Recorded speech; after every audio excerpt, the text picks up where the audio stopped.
बिस्मिल्लाहिर्रहमानिर्रहीम। Ninth mathematics, unit number 10, congruent triangles. MCQs हैं। First MCQs है हमारे पास are dash has two end points. किसके दो एंड पॉइंट्स होते हैं? ऑप्शंस हैं हमारे पास a line, line segment, ray and angle.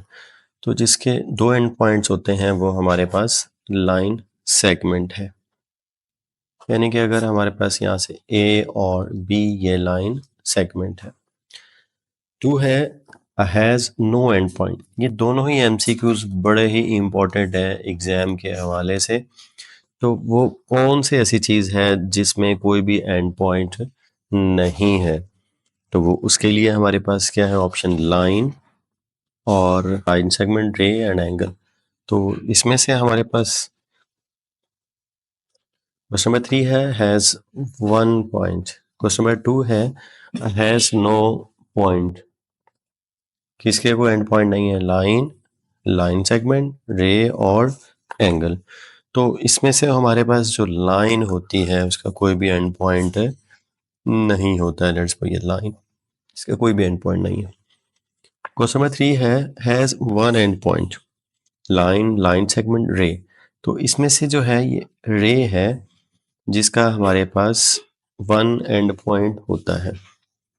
A triangle there can be only, एक ट्राइंगल में एक्यूट एंगल होता है less than 90, right angle equals to 90, straight 180, reflex greater than 180, but less than 270। तो इसमें क्या होगा? राइट एंगल, एक ट्राइंगल में एक 90 का एंगल हो सकता है। क्वेश्चन नंबर 5 है three points are said to be collinear. तब किन पॉइंट्स को कोलिनियर कहेंगे? जब वो एक ही लाइन पे लाई करेंगे, यानी कि इधर ही हमारे पास इस पॉइंट पे पी भी होगा, की भी होगा और आर भी। तो इसका मतलब ऑप्शन इसमें से बी आएगा। Two lines can intersect. जो टू लाइंस हैं वो इंटरसेक्ट करती हैं, जैसे ये टू लाइंस हैं तो कितने पॉइंट पे कट कर रही हैं? Only 1 point, 2.3 infinite. तो कितने पॉइंट पे? 1 पॉइंट पे ऑप्शन आएगा। Two dash lines can not be intersect. कौन सी वो लाइंस हैं जो आपस में इंटरसेक्ट नहीं करेंगी? लेट्स सपोज एक लाइन ये और ये, इसका मतलब दोनों आपस में क्या रिलेशन है? Perpendicular, parallel, non parallel, coplanar. तो ये पैरेलल है। क्वेश्चन नंबर 8 में है if two perpendiculars from the two vertices of triangle opposites are congruent then the triangles scalene, isosceles, equilateral, right angle. तो हमारे पास थ्योरम है कि दो perpendiculars from two vertices of triangle opposite side are congruent then the triangles are called isosceles. Question number 9 में all the medians dash triangle are equal in measures. किसके में equal होंगे? टाइप्स बतानी है ट्राइंगल की, स्केलाइन, आइसोसेलेस और equilateral और right angle के। All the medians of a dash triangle are equal in measures. तो ट्राइंगल की टाइप बतानी है, स्केलाइन, आइसोसेलेस, इक्विलैटरल और राइट एंगल। तो क्या आएगा? इक्विलैटरल आएगा। क्वेश्चन नंबर 10 है if the bisectors of angle triangle are bisect opposite of them then the triangles are called स्केलाइन, isosceles, equilateral, right angle. तो इक्विलैटरल आएगा।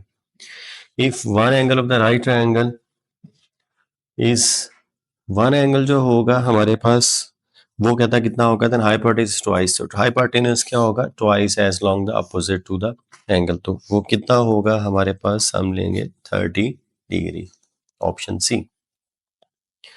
सिंबल्स फॉर कॉन्ग्रुएंट जो आएगा हमारे पास वो ए, बी, सी और डी। तो हमारे पास ये कॉन्ग्रुएंट का ऑप्शन सी आएगा। सिंबल्स फॉर क्रॉसपोंडेंस के लिए हमारे पास ऑप्शन में ये ए ऑप्शन आएगा। How many end points in a ray. तो रे में कितने एंड पॉइंट होते हैं हमारे पास? वन एंड पॉइंट होता है हमारे पास। Symbolically two congruent triangles A B C and P Q R written as.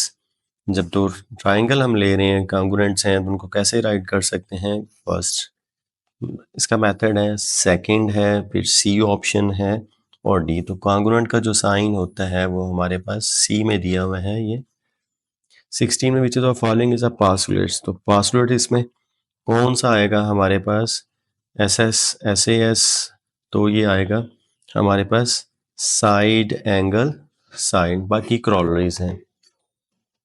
If sum of the measures of two angles is 180, question number 17 में है if sum of the measures of two angle is 180 then the angles are, sum जो होगा दो angles में वो 180 बन रहा है, तो उसका एंगल्स का नाम क्या होगा? Complementary, supplementary, equal, right? तो वो होगा सप्लीमेंट्री। क्वेश्चन नंबर 18 है sum of the measures of the angle equals 90 then the angle is called, उस एंगल्स का नाम क्या होगा? कंप्लीमेंट्री होगा, सप्लीमेंट्री होगा, कॉन्ग्रुएंट है। टाइप्स ऑफ एंगल है तो इसका मतलब क्या होगा? वो कंप्लीमेंट्री। अगर दो एंगल्स का सम 180 बने तो उसको हम क्या कहेंगे? सप्लीमेंट्री। और दो एंगल्स का सम अगर 90 बने तो उसको हम क्या बोलेंगे? कंप्लीमेंट्री। ये आपने रिमेंबर रखना है। क्वेश्चन नंबर 19 है hypotenuse is said to be dash is a right angle. Hypotenuse side किसके अपोजिट होगी? वो ऑप्शन ए 30 डिग्री के, 60 के। तो हमने ये देखना है राइट ट्रायंगल में ये हाइपोटेन्यूज है, किसके अपोजिट होगा? ये 90 के अपोजिट होगा। ऑप्शन सी आएगा। 20 में हमारे पास इन इक्विलेटरल ट्रायंगल में तीनों एंगल्स जो होंगे वो तीनों एंगल्स का जो सम होता है वो सेम होता है। इसका मतलब 180 है, 180 को 3 पे डिवाइड करेंगे तो आंसर क्या आएगा? 60 आएगा। Corresponding sides of congruent triangle, जो कॉरस्पॉन्डिंग साइड है कॉन्ग्रुएंट ट्रायंगल की वो ऑप्शन है इक्वल, डिफरेंट, परपेंडिकुलर, पैरेलल। तो वो इक्वल आएंगे। 22 में है medians bisect the base of N isosceles triangle. जो बाइसेक्ट हो करेगा ऑप्शन बेस को, वर्टिकल को, राइट को, एक्यूट टू द वर्टिकल को। The median bisecting the base of isosceles triangle. जो मीडियन है बाइसेक्ट करेगा बेस को ट्रायंगल को, वो पैरेलल होगा, परपेंडिकुलर होगा, कोलिनियर होगा। ये थ्योरम है तो वो क्या ऑप्शन क्या आएगा? परपेंडिकुलर होगा। क्रॉसपॉन्डिंग एंगल्स ऑफ जो ट्रायंगल्स होते हैं वो क्या होते हैं? Congruent, non congruent, unequal and supplementary. तो वो कॉन्ग्रुएंट होते हैं। 25 में है any two medians of a triangle are measures. कौन से होते हैं वो? आइसोसेलेस में, ट्रायंगल में, इक्विलेटरल में, एक्यूट में। तो वो किस में होते हैं? इक्विलेटरल में।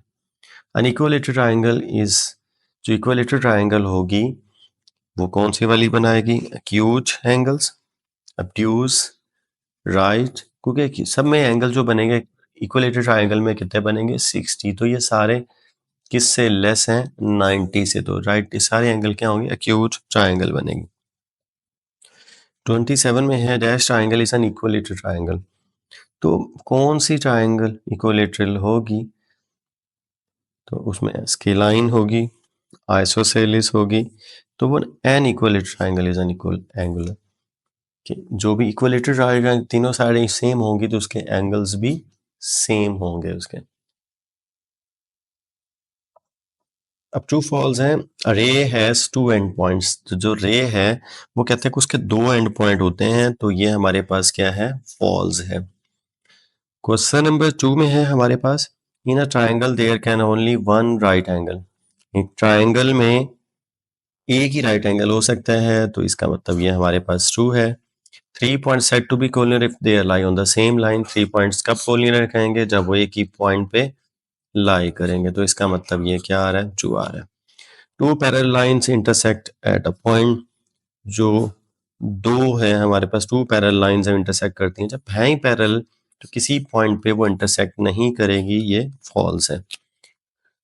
Two lines can intersect only one point. दो जो लाइंस हैं वो एक ही पॉइंट पे कट करेंगी। इसका मतलब ये ट्रू है। A triangle of congruent sides and non congruent triangles. अब बात करें पहले तो ट्रायंगल्स हैं, कॉन्ग्रुएंट साइड है, साइड कॉन्ग्रुएंट है, बट एंगल उसका क्या आता है कि नॉन कॉन्ग्रुएंट है। इसका मतलब ये क्या आ रहा है? फॉल्स है। तो ये तो हमने इसके एमसीक्यूज भी इसके देख लिए।